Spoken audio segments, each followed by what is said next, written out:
"Sign it, Mom," they shouted. The house was worth $90 million, and they were planning to sell it on Halloween. That night, I turned the whole game around. By late October, the ivy on my stone walls had turned the color of old pennies, and the wind moved through the oaks with a sound like skirts rustling down a church aisle. The estate had a way of dressing itself for Halloween without my help. Shutters creaked, the copper weather vanes squealed, and the long gallery breathed drafts through keyholes the way a sleeping hound sighs through its jowls.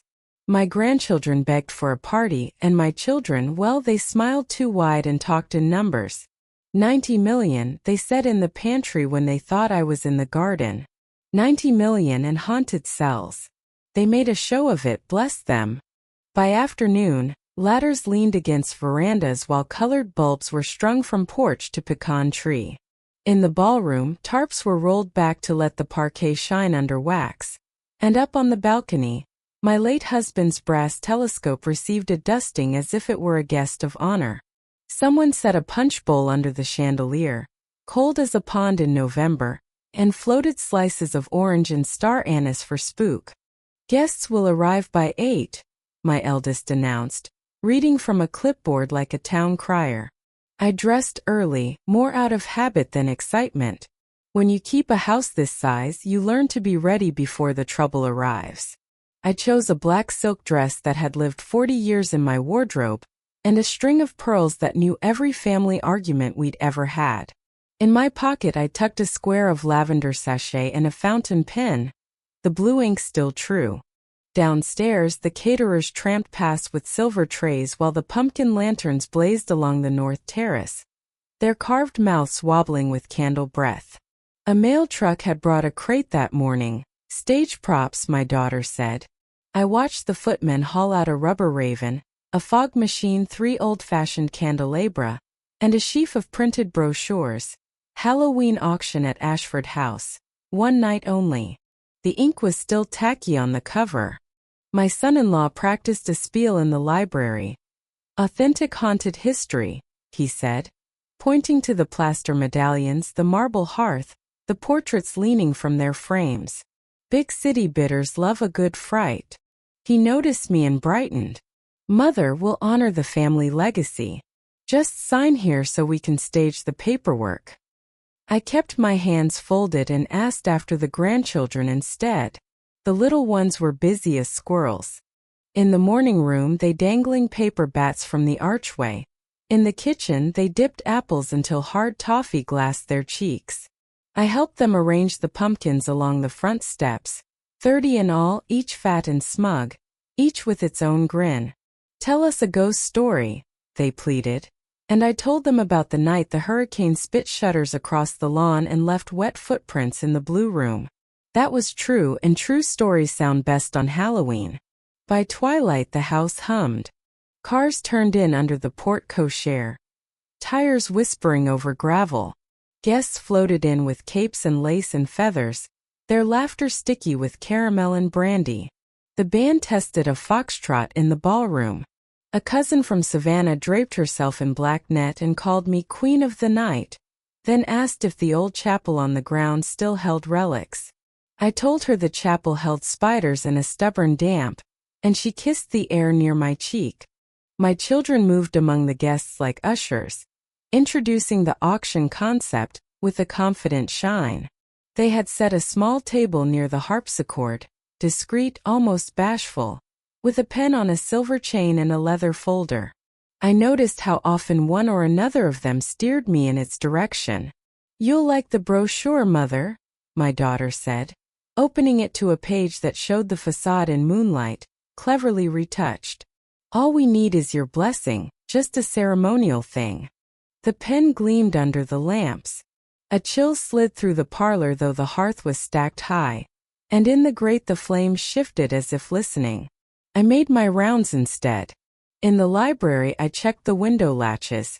In the dining room I straightened the monogrammed place cards. In the butler's pantry I counted the cut-glass decanters.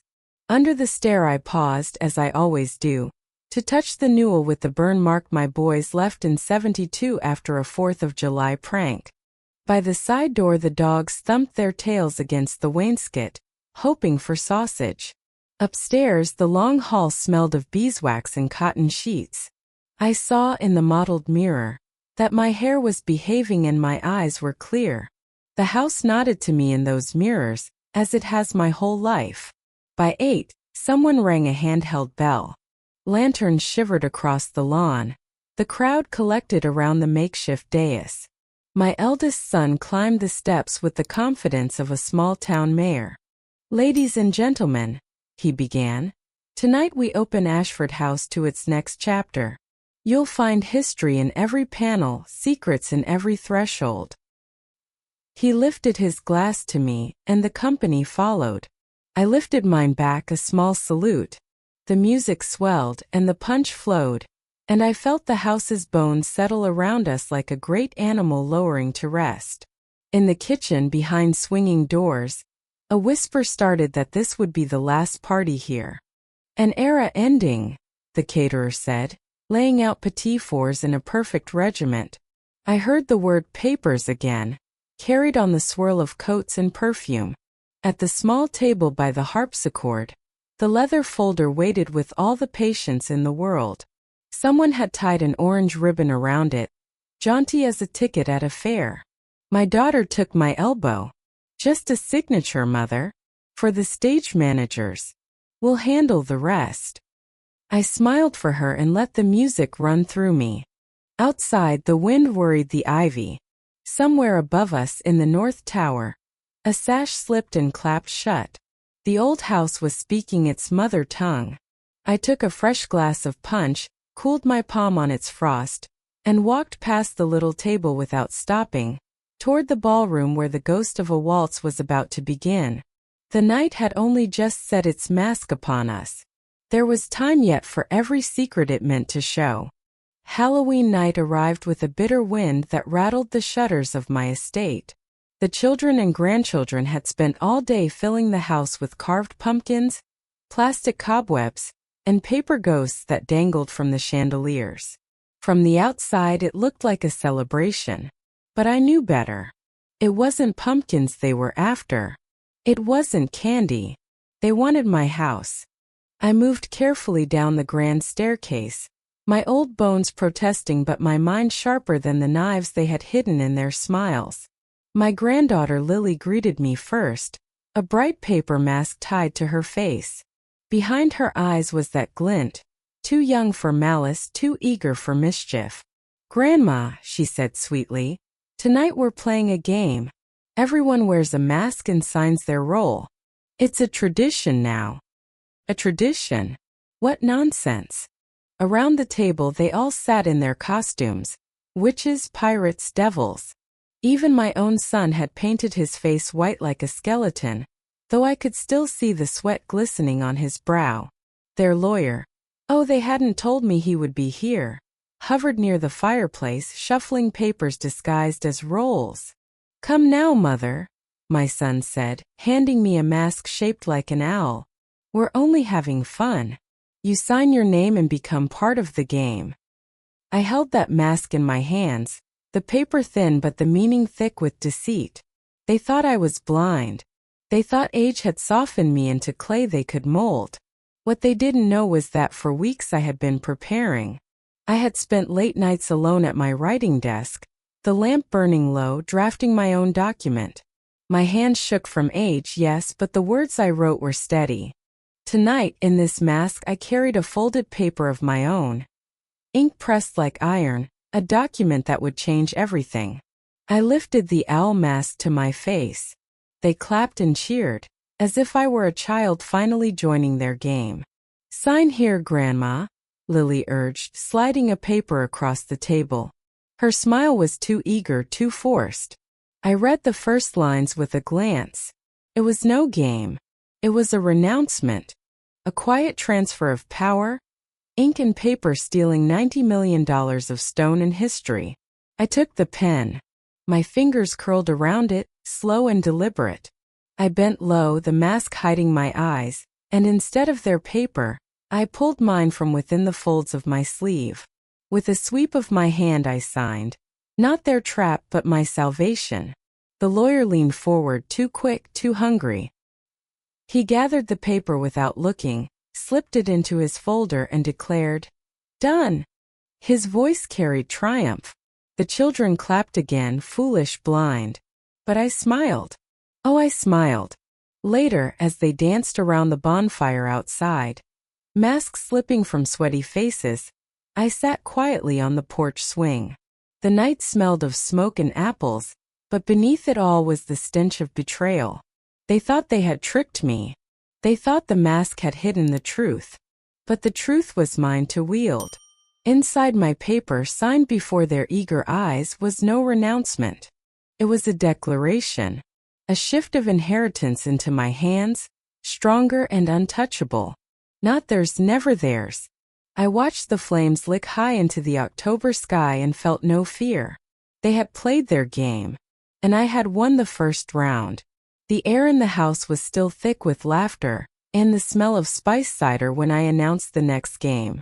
The children thought the mask game had gone exactly as they planned. They believed I had signed away the estate. I could see their smugness even through their painted faces and paper masks. But the night was not over, not yet. I rose slowly from my chair, letting the creak of my old bones draw their attention. "Now," I said, lifting my voice above the chatter, "it's time for the pumpkin contest." At first they groaned, the younger ones eager, the older ones impatient. They thought it was just another of my silly holiday traditions. But when I added, "Inside one of these pumpkins is something valuable," the room stilled. Even the lawyer leaned forward, ears pricked like a hound on the scent. The pumpkins were waiting in the gallery, a long row of orange lanterns glowing against the tall windows.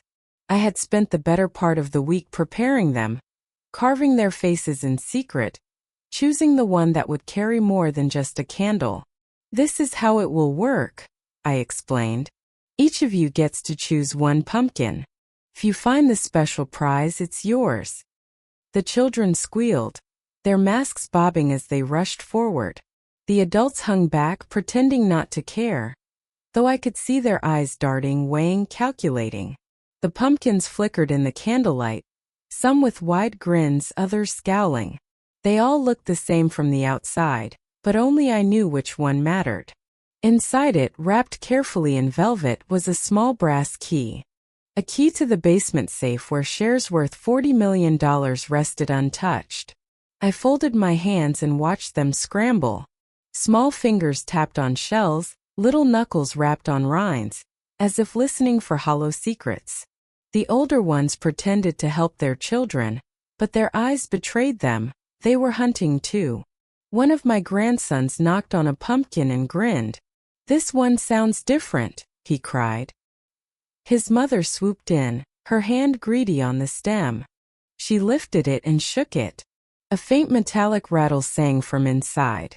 The room went silent. "That's it," someone whispered. The lawyer stepped closer, eyes gleaming. "Go on, open it." The boy hacked at the top with his little carving knife, and the lid came free. His hand plunged inside, slick with pulp, and came up holding a small tarnished key. They all surged forward then, pressing around him. The younger children pushed aside like twigs in a flood. My son snatched the key from his boy's hand and held it up to the light. "The basement safe," he breathed. "Mother, is this it?"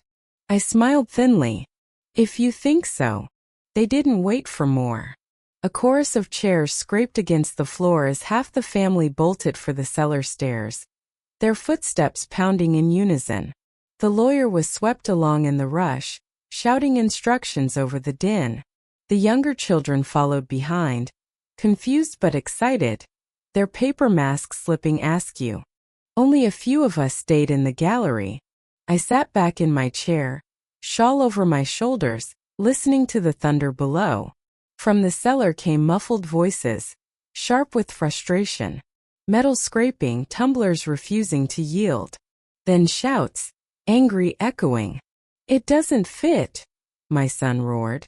More voices joined, snapping and snarling. "You said this was the key.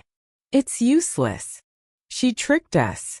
Their fury rose through the floorboards, vibrating the air like the rumble of a storm. The children upstairs looked at me with wide eyes, uncertain whether to laugh or cry. I picked up my teacup, took a long steady sip and set it down again. Sometimes, I said gently, pumpkins hold surprises. When they came back up, faces flushed, the lawyer's collar damp with sweat, my son slammed the skeleton key onto the table before me. Pulp still clung to its grooves, dripping onto the white cloth.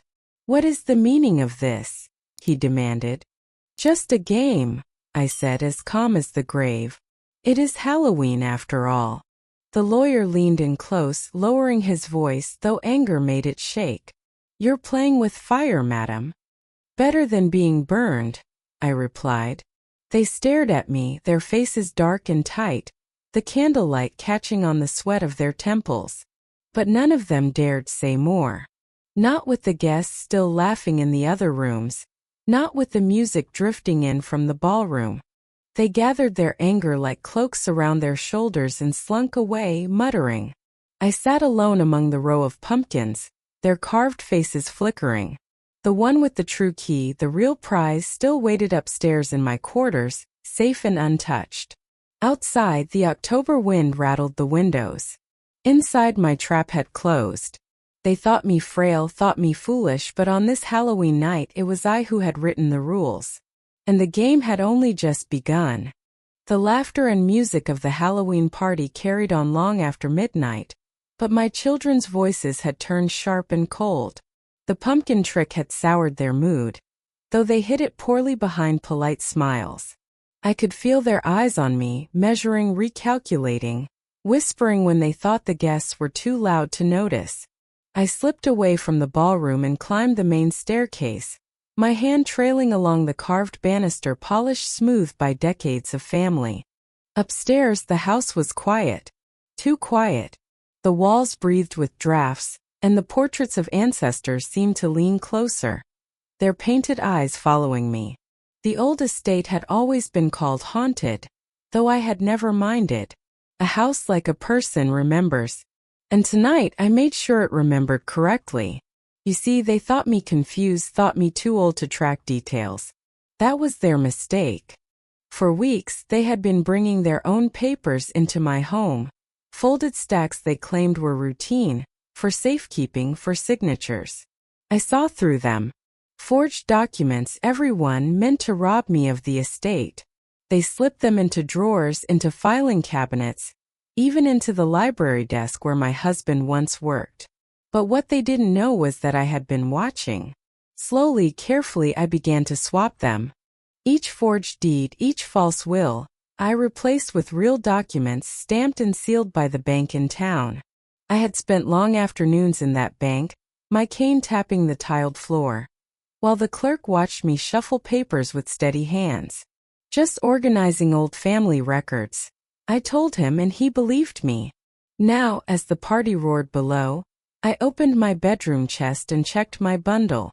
The real documents rested there, neat and sure, while the forgeries were tucked away in places the children thought clever. They would search for weeks and never notice the difference, until it was too late. I heard the creak of footsteps in the hall. Someone was coming. I slid the chest shut and turned just as my eldest daughter appeared in the doorway, still wearing her witch's mask pushed up on her head. "Mother," she said softly, though her eyes were hard, "you should be downstairs. Guests are asking for you." "Then let them ask," I replied. "I am tired." She lingered, her gaze darting to the desk, to the drawers, to the shelves. She wanted to snoop, to see if I had left something in plain sight. But I had learned long ago that secrets are safest when hidden in plain daylight. I smiled at her until she flushed and turned away. When she left, I returned to the hall. The floorboards groaned under my slippers as I passed the gallery of portraits. How many times had my children called me forgetful? How many times had they whispered about senility, about memory failing? It amused me now, because while they thought I was misplacing papers, I was really guiding them. Like a ghost, I made things disappear, only to reappear elsewhere. The next morning proved it. I came down to find my son and the lawyer in the library, papers strewn across the desk, their voices low but strained. "It was here last night," the lawyer muttered, tapping the polished wood. "I saw it myself." "Then where is it?" my son snapped. "It doesn't just vanish." I entered quietly, leaning on my cane. "What seems to be missing?" I asked, letting innocence lace my tone. They froze. My son shoved the papers into a stack. "Nothing, Mother. Just routine business." But I saw the sweat on his brow, the way the lawyer's eyes avoided mine. They had lost something and they feared I knew it. Which of course I did. All day the house echoed with their searching. Cupboards opened and slammed shut. Drawers yanked. Doors creaked as they combed through every corner. The guests had gone home, leaving only family and the silence of suspicion. They whispered that I was losing track, that perhaps I had moved things without realizing. They wanted to believe I was the problem, but I was the ghost in my own home. Each time they tried to trap me with their forgeries, I answered with truth. When they claimed the deed was gone, I produced the real one. When they hinted the will had been misplaced, I smiled and showed them the notarized copy tucked safe in my pocket. Their anger grew like a storm cloud, but so did their fear. That evening, as the wind rattled the shutters, I lit a single candle and placed it on the dining table. The shadows danced across the pumpkins, still grinning from the night before. My family sat restless, whispering while I sipped my tea. "Strange, isn't it?" I said softly. "How papers can move about on their own? As though the house itself doesn't like to be lied to." The room fell silent. The candle flickered. Somewhere upstairs a door banged shut, though no one was there. They looked at me as though I had conjured the ghost myself. But the only ghost in Ashford House was the truth, and I had set it free. The house had grown restless as midnight approached. Candles burned lower in their hollowed pumpkins, and the last of the guests began to gather in the ballroom for the auction my children had so carefully prepared. I sat upstairs in the dressing room, watching the mirror cloud with candle smoke, listening to the floorboards hum with footsteps below. They thought tonight would end with my estate neatly signed away. They thought the forged papers tucked in the lawyer's leather folder would be enough to prove the house belonged to them. They were wrong. I reached for the white gown I had laid across the chair that morning. It was an old thing, worn only once in a costume ball half a century ago. Its lace yellowed and soft as cobwebs. Over it I draped a sheer veil, long enough to trail behind me. The look was deliberate, of course, an apparition come to life. If they wanted a haunted house, I would give them one. When the clock struck 12, the bell tower shuddered through the walls, each toll echoing like a heartbeat. I left the mirror behind and stepped into the hall. The veil whispered across the floor as I moved, and the candlelight along the corridor flickered as though the house itself were holding its breath. Downstairs, the ballroom doors stood open. Guests leaned forward in their chairs, programs in hand, wine glasses half full. The chandeliers blazed above them, scattering light across their expectant faces. At the front, my son stood beside the lawyer, their heads bent over the folder of documents. "And now, ladies and gentlemen," the lawyer was saying, voice oily with triumph, "we present Ashford House itself, a jewel of history and legend. The bidding shall open shortly, once we conclude the final signatures." That was my cue. I stepped into the doorway, veil drawn low across my face. A murmur rippled through the crowd. Some laughed, thinking it a clever bit of theater. Others gasped, uneasy in the flickering light. My son's head snapped up. His face blanched, then darkened. "Mother," he hissed, "what are you doing?" I raised a hand for silence. My voice carried clearer than I expected, strong despite my years. "You wish to sell my house as a haunted mansion? Then let the ghost speak." A hush fell. Even the band stopped tuning their instruments. I moved forward, slow and deliberate, until I stood beside the lawyer's table. The documents lay spread before him, crisp and polished, ready to be displayed. I touched the top sheet with one finger. These papers, I said, claim to show my consent, my signature, my surrender of all rights to this estate. The lawyer cleared his throat, nervous now. Indeed, madam, you signed them yourself only last evening. I cut him off with a laugh, cold as the draft that slid beneath the door. No. I signed a paper, yes. But not yours. You see. I reached into the folds of my gown and drew out my own document, folded neat and flat, the ink still blue and fresh. This is what I signed. I held it high so all could see. A ripple of voices moved through the room. Guests craned their necks, murmuring, the air thick with curiosity.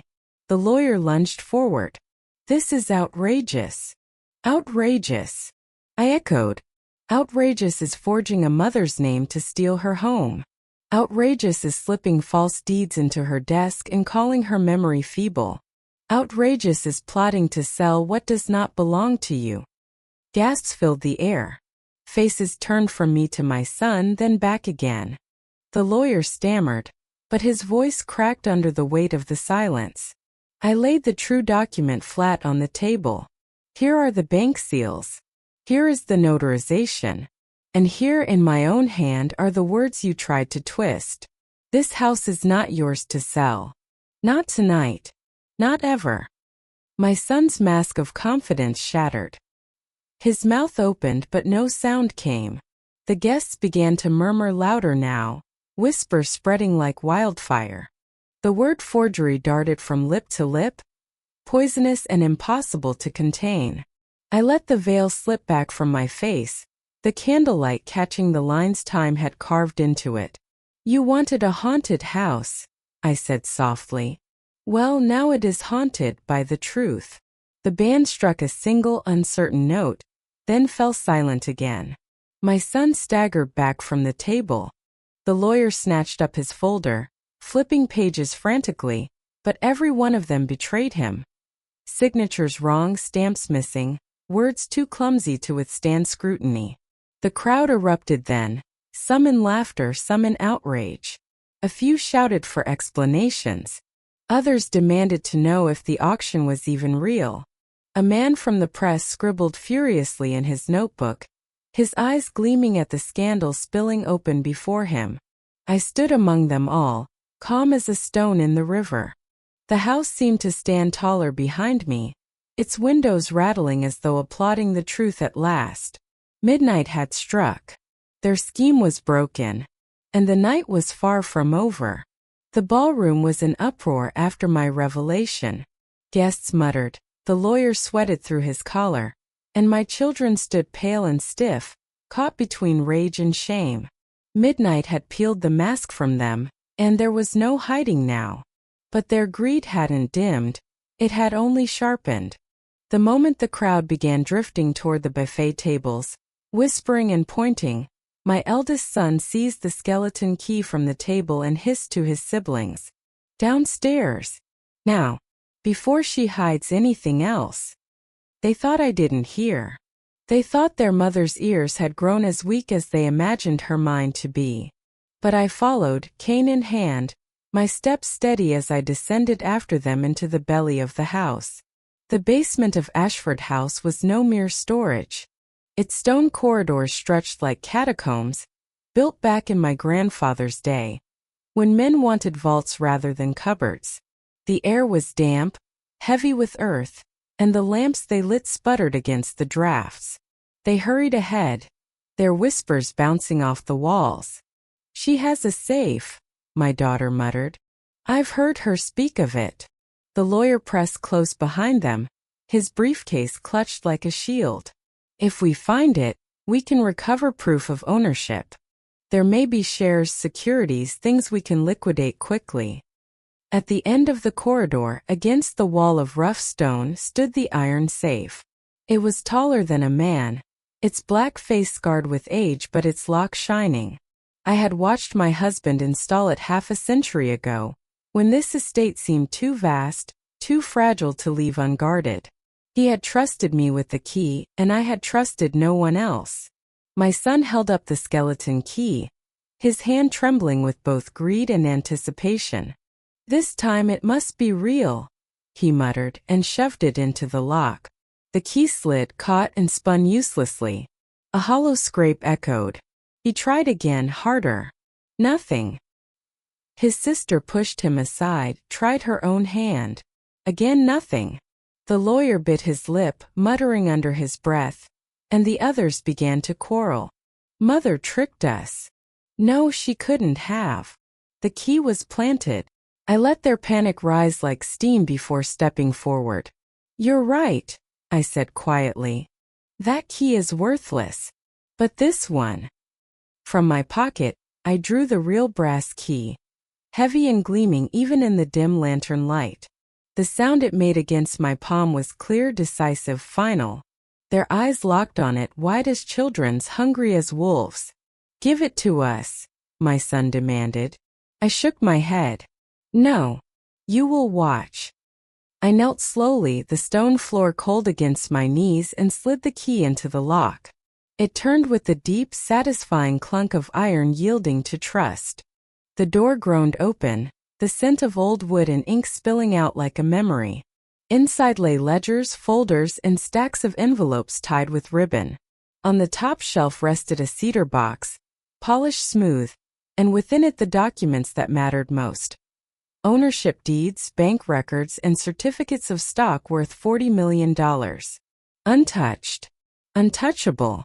I lifted the box with both hands and set it on the table beside the safe. "This," I said, "is what you have been chasing all night." Their faces lit with a feverish glow. They leaned forward, eyes devouring the sight, fingers twitching as if to snatch it all away.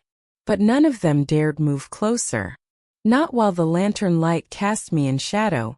Not while the air hummed with something more than just their greed. "You plan to take it from me," I said, voice steady. "But you have only proven why it must never pass to you. This house, this fortune, this legacy, you would sell it for scrap in a single night." The lawyer swallowed hard. "Mrs. Ashford, you must understand the law." "The law?" I cut in sharply. "The law is here in my hands.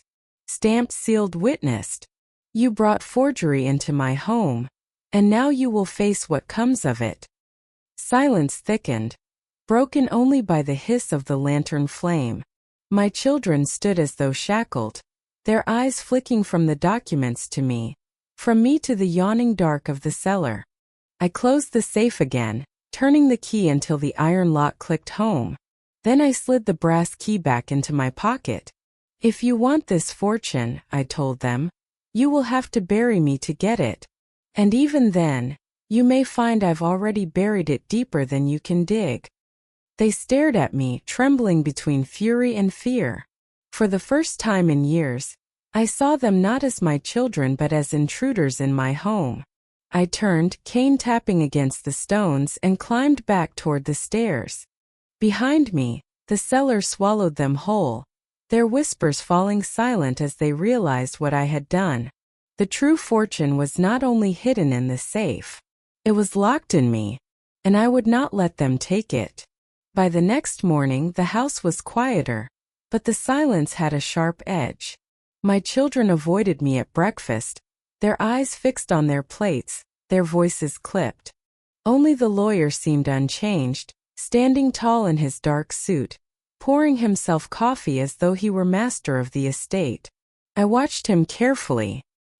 He had been too quick last night, too eager to gather up the forged papers when I exposed them. A man who makes mistakes that easily is usually hiding a bigger one. So while the family sulked, I excused myself and climbed to the study.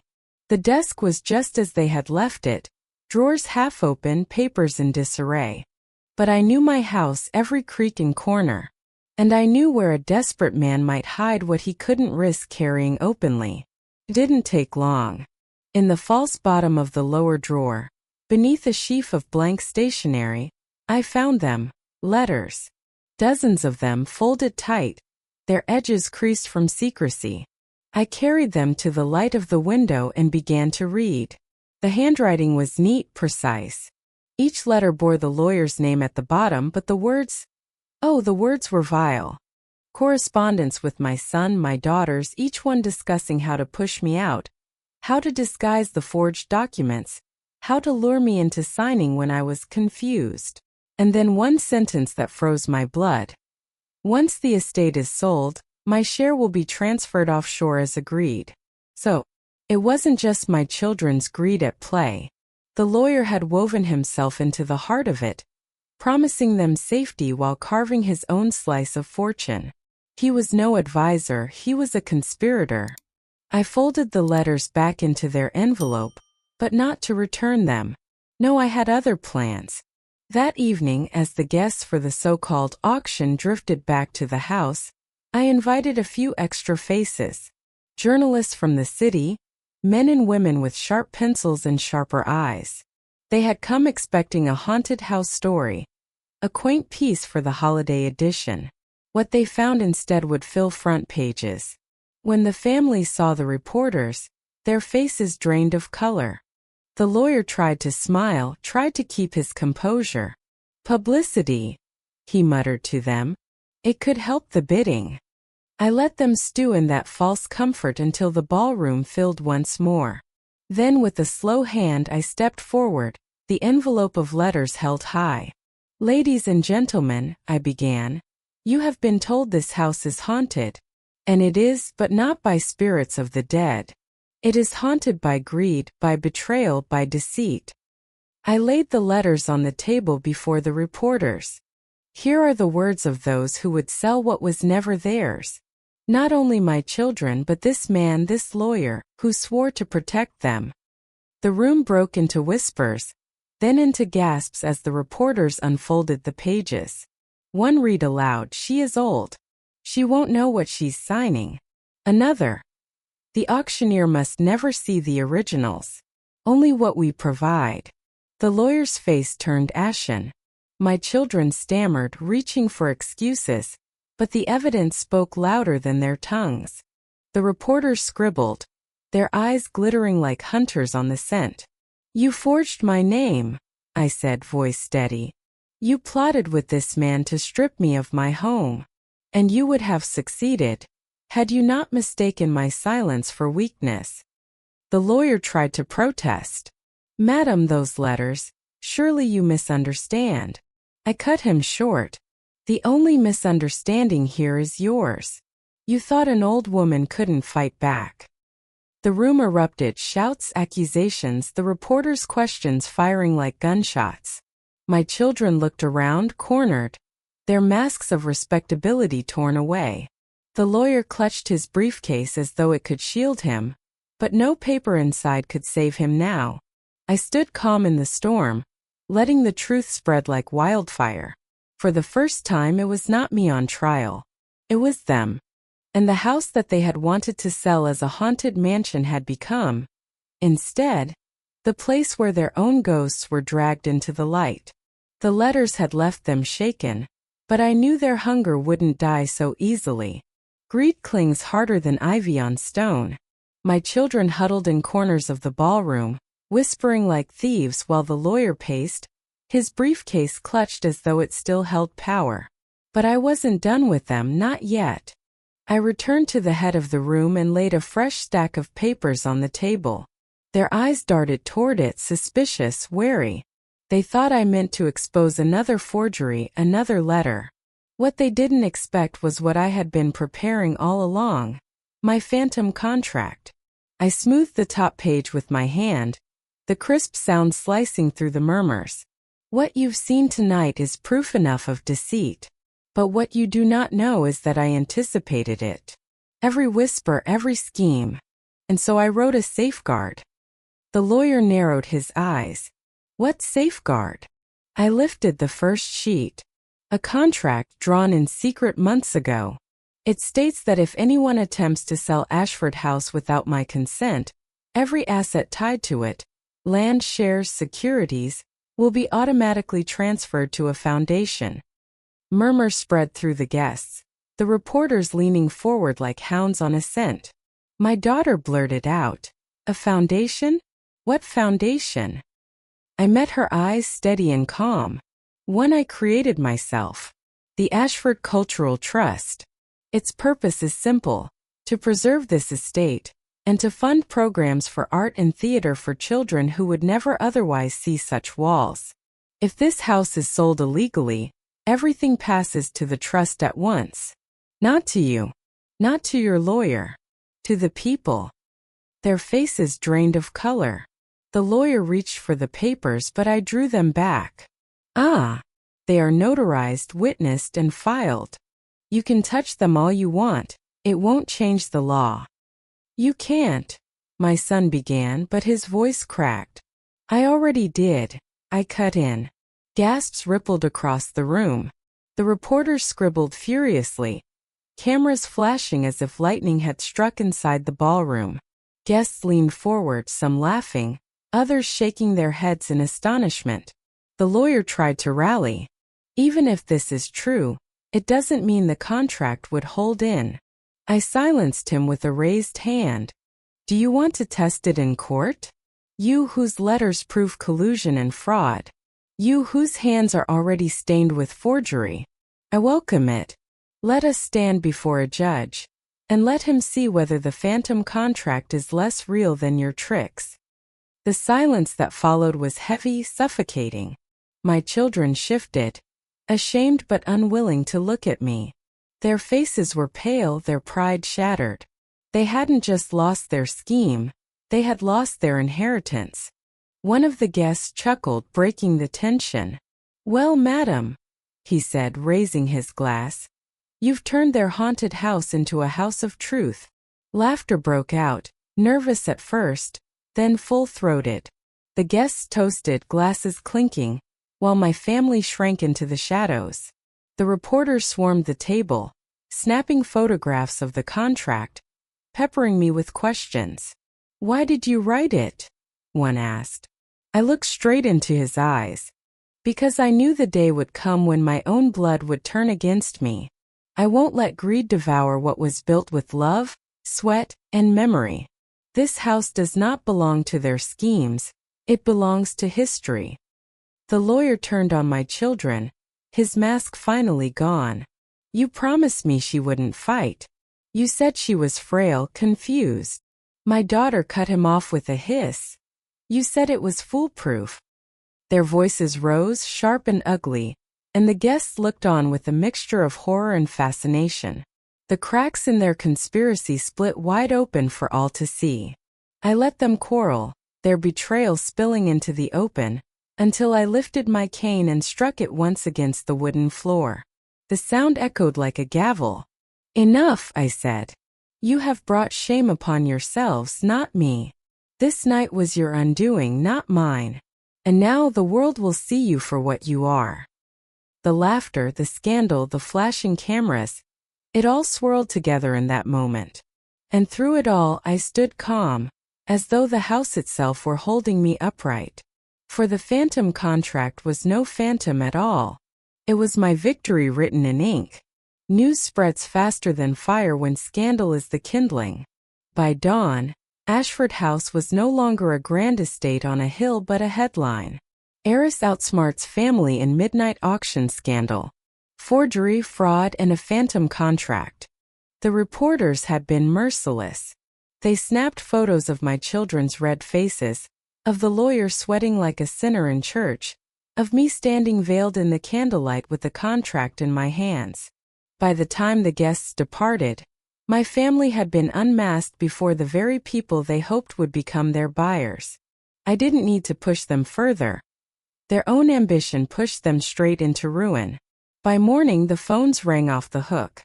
Journalists called for quotes, neighbors called to gossip, and investors who had once shown interest in the auction now demanded a full investigation. If the sale was built on forgeries, one man said sharply over the line, we want no part of it. His voice was loud enough that my daughter, standing in the hall, heard every word. She turned pale as chalk. The lawyer tried to salvage his reputation. He arrived with his briefcase, tightened as though he could strangle the truth back into silence. We can spin this, he muttered, cornering my son in the study. We'll say it was a misunderstanding. Your mother didn't realize what she was signing. I stepped through the doorway before they realized I was listening. "No misunderstanding," I said. "Only lies, and they've all been written down." I tapped the cane on the floor, and the sound made them flinch.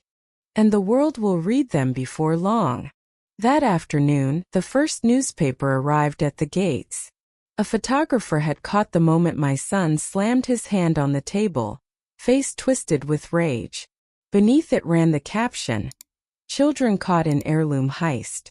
They were humiliated. Wherever they went, into town, to the shops, even to the post office. Eyes followed them. Whispers trailed behind.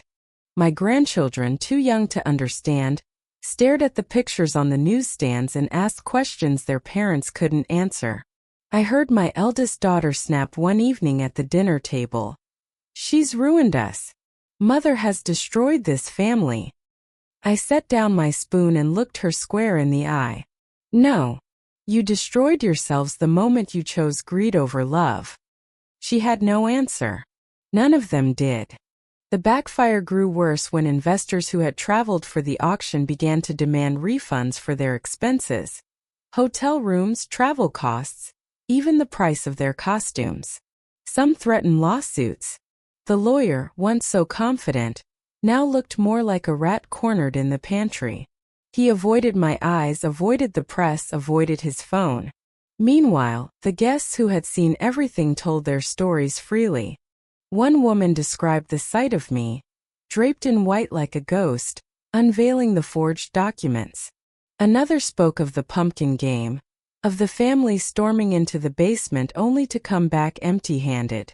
Each retelling grew bolder, richer, until the tale of Ashford House became legend overnight. The children tried one last desperate move. Late one evening, I found them waiting in the drawing room. Their masks of civility were gone. They were pale and ragged, their voices hoarse.